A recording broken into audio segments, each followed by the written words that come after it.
मैं कोई त्योहार नहीं करती, कोई मैं व्रत नहीं करती, तीज भी नहीं करती, सिंदूर भी नहीं लगाई हूँ। और मेरे पति प्रोफेसर रमाकांत ठाकुर जी बिल्कुल हेल्दी और स्वस्थ हैं। मैं ब्राह्मणों से, इस व्यवस्था से बहुत दूर हूँ और बहुत सालों से हूँ। मान्यवर जा रहे हैं 2001 से। और आज हमारे सारे बच्चे सफल हैं। 2 बेटियां हैं मेरी जो इंटर कॉलेज में लगी हैं 2 साल पहले। एक का गाय घाट में है, वो भी आ जाएगी, और एक मधुबनी में थी, वो भी ट्रांसफर होकर यहाँ आ जाएगी। एक बेटा MBBS कर रहा है। सारे बच्चे सफल है। नहीं है कि हम भगवान को नहीं मानते हैं तो भगवान की वजह से हमारे बच्चे नहीं, सारे बच्चे सफल। परिवार सुखी है, दोनों सर्विस में हैं, ठीक हैं, स्वस्थ हैं, आपके सामने खड़े हैं। तो मन से, ये मन का जो भ्रम है ना, जो आप उधर दे रही है ना, उसे निकाल के फेंकिए। एक शराबी पिता से भी ज्यादा खतरनाक एक पाखंडी माँ होती है। एक शराबी पिता से भी ज्यादा खतरनाक एक पाखंडी अंधविश्वासी माँ होती है। कैसे? कभी भी एक शराबी पिता ये नहीं चाहेगा कि मेरे बच्चे शराबी बने, कभी भी नहीं चाहेगा। लेकिन जो अंधविश्वासी माँ होगी, पाखंड में डूबी हुई माँ होगी, धार्मिक कर्मकांडों में उलझी हुई माँ होगी, वो हमेशा चाहेगी कि मेरे बच्चे भी ऐसा ही बने। इसलिए सबसे ज्यादा जवाबदेही और जिम्मेदारी हम महिलाओं के कंधे पर है। हम क्या देखना चाहते हैं, अपने बच्चों को क्या बनाना चाहते हैं? अपने बच्चों को मजबूत बनाना चाहते हैं, साइंटिफिक अप्रोच वाला बनाना चाहते हैं, या उन्हें हम धार्मिक कर्मकांडों में उलझा करके उन्हें मानसिक रूप से पंगु बनाना चाहते हैं? ये आपको तय करना होगा। कितना अजीब लगता है जब हमसे गाय का गोबर रख के कहा जाता है कि तुम इसे मान लो कि ये गणेश है। पूजा होता है तो होता है ना। आप समझ सकते हैं कि पढ़ा लिखा व्यक्ति भी कोई गाय का गोबर ला के रख दे और उसे कहे कि मान लो कि गणेश हैं, तो हमारा विवेक कहाँ है? हम कितने विवेकशील हैं? समझ सकते हैं आप कि हम कितने विवेकशील रह गए कि गोबर को रख के कहा जाता है कि मान लो कि गणेश। वहीं पर पहचान हो गई कि आप में विवेक कितना है, आप क्या सोचते हो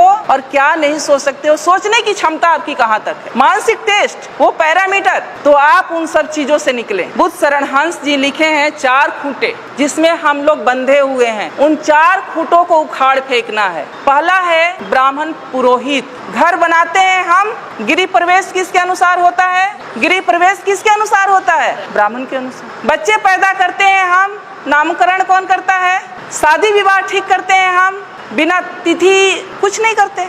तो वो जानता है, जबकि वो ऐसा है कि वो आपसे हो सकता है कि बिना पढ़ा लिखा ब्राह्मण हो, कुछ नहीं जानता हो, लेकिन वो जैसे नचाएगा आप वैसे नाचेंगे। दूसरा खूंटा है उनके शास्त्र, जो उन्होंने शास्त्र लिखे हैं। वेद है, उपनिषद है, गीता है, महाभारत है, मनुस्मृति है, जिसमें महिलाओं के लिए पता है आप लोगों को क्या लिखा है? महिलाएं एक लता की समान है। लता मतलब समझती हैं, जो ये बेल होती है, बेल तुरई की बेल होती है, लौकी की बेल होती है, उसके समान है। यानी उसमें कोई दम नहीं होता है, कोई शक्ति नहीं होती है, उसको ऊपर चढ़ने के लिए सहारे की जरूरत होती है। उसी तरह से महिलाओं को माना है कि महिलाएं एक लता के समान है, जिसे बचपन में पिता के अधीन, युवावस्था में पति के अधीन और वृद्धावस्था में पुत्र के अधीन रहना चाहिए। आगे कहता है कि महिलाएं नरक की द्वार हैं। कितनी गालियां दी गई है। तीसरा है उनके त्योहार। मैंने अभी कहा कि त्योहार का मतलब होता है तुम्हारी हार। यानी हम जो भी त्योहार मनाते हैं, अगर उसका सही तरीके से विश्लेषण किया जाए तो हम अपने महापुरुषों के हार का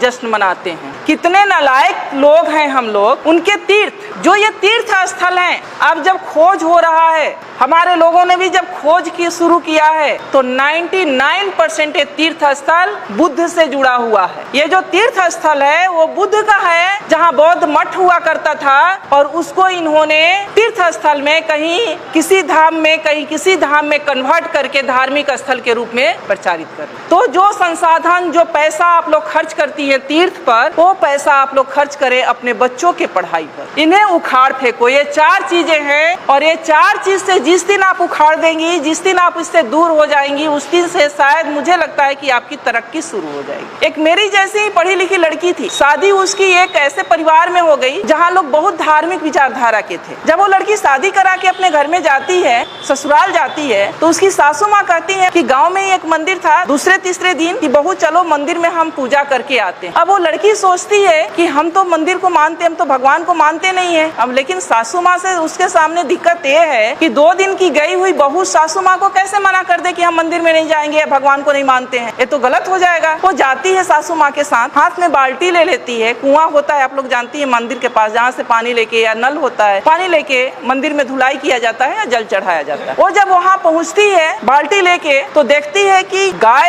का मूर्ति बाहर बना हुआ है। वो गाय के थन के नीचे बाल्टी रख देती, सासू माँ अभी ये गाय दूध देगी तो घर ले चल के खीर बनाएंगे। उसकी सासू माँ हंसने लगती है कि मेरी बहू तो पागल है, पत्थर की गाय कहीं दूध देगी, मैंने तो ये सोचा था कि ये गाय दूध देगी और हम घर में जाके खीर बनाएंगे। वहाँ से बाल्टी उठा लेती है, फिर वो थोड़ा आगे बढ़ती है तो वहाँ पर शंकर जी का मूर्ति लगा रहता है, तो उनके गले में एक सांप फुफकार रहा होता, तो वो डरने का नाटक करती है और पीछे हट जाती है, सासू माँ से चिपक जाती है। सासू माँ अभी तो ये नाग मुझे डस लेगा। फिर उसकी सासू माँ हंसती है कि क्या वास्तव में मेरी बहू पागल है क्या? ये कहती है कि पत्थर का नाग मुझे डस लेगा, तो कहती है तुम पागल हो गई हो क्या, ये तो पत्थर का है, ये क्या तुम्हें डस सकता है। सासू माँ उसको अंदर ले जाती है जहाँ एक देवी की मूर्ति